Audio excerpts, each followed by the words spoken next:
TV ratings naman po tayo mga kaparokya. Kahapon nga po ay ibinigay ko ang TV ratings na lumabas nitong araw po ng Lunes, June 17. Pero ngayon po ay ibibigay ko naman po ang TV ratings para naman po sa araw ng Martes at araw po ng Miyerkules. Pero bago natin simulan yan ay humiling ako na pakisubscribe ang aking YouTube channel. Pakiclick ang bell icon para una kayong ma-notify sa mga bagong video na ilalabas ko. At pakidamay nyo na din na i-follow ang aking Facebook page na Mega TV at ang aking TikTok account na Kaparokya TV. Maraming salamat!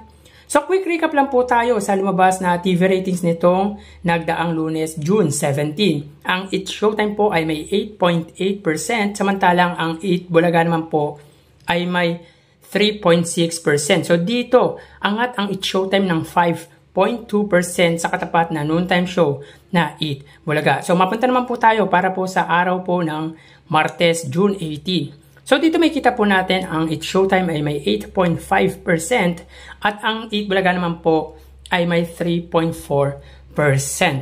So dito, angat po ang It's Showtime ng 5.1%. So tandaan nyo po mga kaparokya, nung Lunes po ay 5.2%, nung Martes naman po ay 5.1%.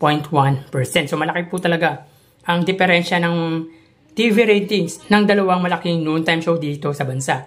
Ang GMA ay may 5.8%, ang GTV ay may 1%, ang A2Z ay may 1.2%, ang Kapamilya Channel ay may 0.3% at ang All TV ay may 0.1%. So ang All TV ay hindi pa po gaanong recognized na channel ng It's Showtime dahil alam naman po natin na recently lang po na napunta ang It's Showtime sa TV station ng bilyonaryong si Manny Villar. So dito naman may kita po natin ang TV5 ay may 3.1% at ang RPTV ay may 0.3%. So talagang hindi makaangat ang TV5 sa kanilang TV average ratings na 3.5%. At ang RPTV ay talagang naglalaro na lang ulit sa 0.3%.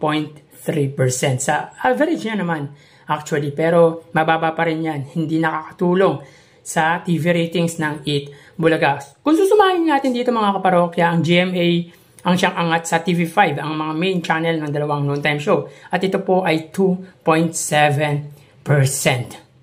So mapunta naman po tayo para naman po sa araw ng Miyerkules, June 19. So dito may kita po natin ang It's Showtime ay may 8.6% at ang Eat Bulaga naman po ay may 3.5%. So ganun pa rin po, 5.1% pa rin po ang angat ng It's Showtime sa Eat Bulaga. So makikita natin dito ang GMA ay may 5.6%, ang GTV ay may 1.3%, ang A2Z ay may 1.1%, ang Kapamilya Channel ay may 0.4%, at ang All TV ay may 0.2%.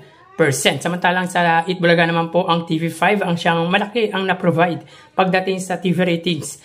At ito nga po ay 3.2% at ang RPTV ay may 0.3%.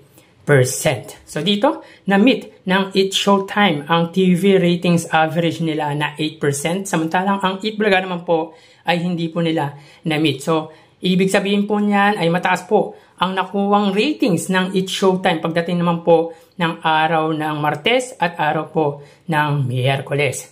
So alam naman natin mga kaparokya ang advantage ng It's Showtime kung kaya't mataas po talaga ang nakukuha nilang TV ratings against Eat Bulaga. Pero magkaganon man, alam po natin na iisa lang po ang hangarin ng dalawang noontime show dito sa bansa, ang magpasaya, ang mag-entertain at makatulong sa sambayan ng Pilipino, hindi lang dito sa ating bansa, kundi sa buong mundo.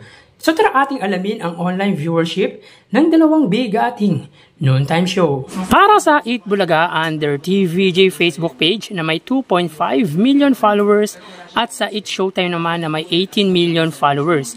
So as of 1:22 PM ay kita po natin dito na ang It's Showtime po ay may kasalukuyang segment na especially for you. Samantalang ang Eat Bulaga naman po, sila po ay may kasalukuyang segment na Gimme 5. So dito may kita po natin ang It's Showtime ay may 13.6 thousand viewers at ang Eat Bulaga naman po ay may 5.4 thousand viewers. So ulitin po natin, as of 1:23 PM ang It's Showtime ay may 13.6 thousand viewers at ang Eat Bulaga naman po ay may 5.4 thousand live viewers. So mapunta naman po tayo sa TV Network YouTube channel at unahin po natin ang It's Showtime under GMA Network na may kasalukuyang subscribers na 35.5 million subscribers. Samantalang ang Eat Bulaga naman po under po yan sa TV5 Philippines na may kasalukuyang subscribers na 1.85 million. So as of 1:23, ang It's Showtime under GMA po ay may 17,000 viewers. Ang Eat Bulaga naman po under TV5 ay may 38,000 live viewers.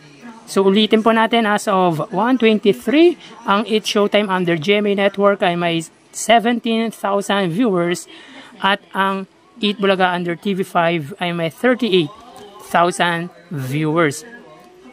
So mapunta naman po tayo sa main YouTube channel ng dalawang noontime show. Para po sa It's Showtime under ABS-CBN It's Showtime na may 2.27 million subscribers at sa Eat Bulaga naman po na may kasalukuyang subscribers na 1.03 million.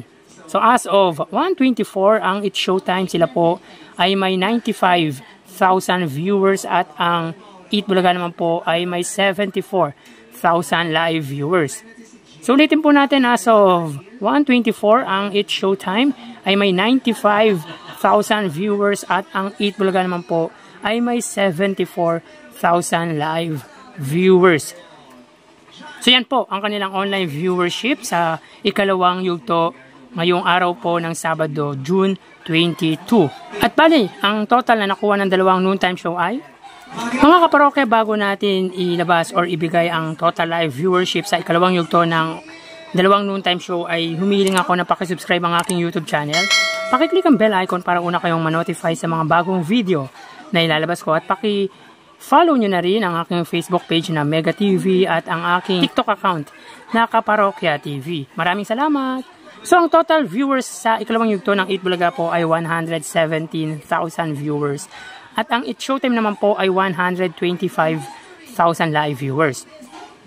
So ulitin po natin mga kaparokya, ang Eat Bulaga po ay may 117,000 viewers at ang It's Showtime ay may 125,000 live viewers. So yan po ang lumalabas sa kanilang online views update or online viewership ng dalawang noontime show as of 1:27, at mamaya magbabalik po tayo sa huling yugto ng ating online views update ng dalawang noontime show. Magpapaalam po muna ako pansamantala. Thank you and God bless!